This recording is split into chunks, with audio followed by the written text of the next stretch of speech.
There are many artists like Kevin Coleman Cohen who have distinct stories to tell. And luckily for them, St. Louis has a great film community. Joining us now is Chris Clark with Cinema St. Louis, Artistic Director. Thanks for joining us. Hi, Brooke. Thank you. And, you know, maybe this is because I went to film school and I'm friends with a lot of these guys, but it seems like there's a lot of people in St. Louis making films and, you know, creating places for people to watch films.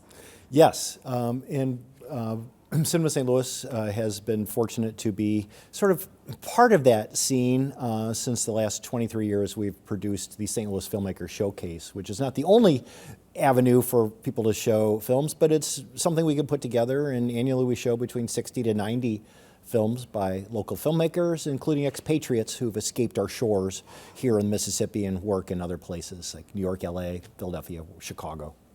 Yeah, and so, you know, this film by Kevin Coleman Cohen, it's a true topic, you know, it's a true issue happening here, but it's not a documentary. It's a narrative film, and I imagine, you know, you see a lot of artists making those creative decisions. How do you determine what films to show? We're looking for films that have a confidence in storytelling. You know, it doesn't matter if they have all the expensive toys in the world and drones flying around. Have you told a story that, you know, may not, like Kevin said, that his story is kind of tough and hard to sell, but it's an important story to be told. But what is the, you know, is it all flash? Or is there guts behind it? Is there some kind of passionate storytelling or direction? You make people laugh, make people think? Or is it the same stuff we've seen 1,000 times? Is it more zombies and gangsters, which I've seen a gazillion times? What is different and unique about this? And I don't care about how they made it or, you know, what the tech level really is, but, you know, what is special about this film? Yeah. Everyone with a phone is a filmmaker Sure. right now, you know? Yeah, but that technology, you got to have those basic skills. And also along the same lines of technology, you know, after the pandemic, everyone's kind of used to streaming films at their home now, you know? So have you seen that impact theaters around St. Louis? Surprisingly, the theater or the movie theater industry has bounced back better than was predicted by the muckety-mucks way up high in studio land. People are just tired of being at home. Every single thing doesn't work as well as you'd hope, and there's still some crossover. There's still people that, well, I'll see it eventually, so why should I leave my house?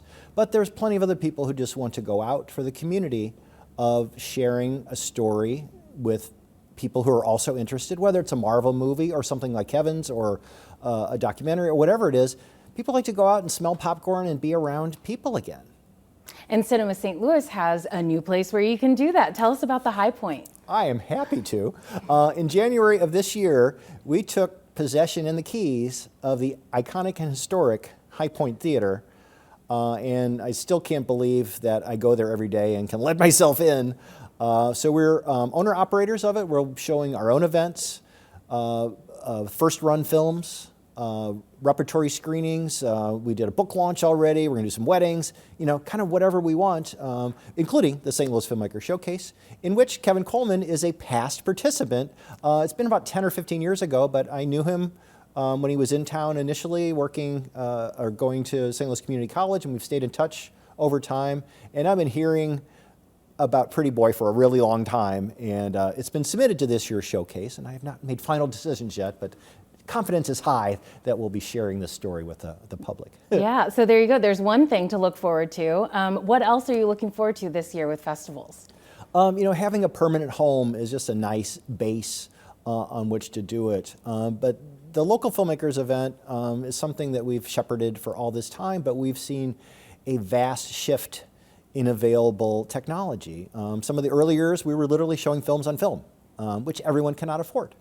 And then a variety of heavy and clunky of tech like HD Cam and Beta SP and things that people don't even know existed but are all already long gone.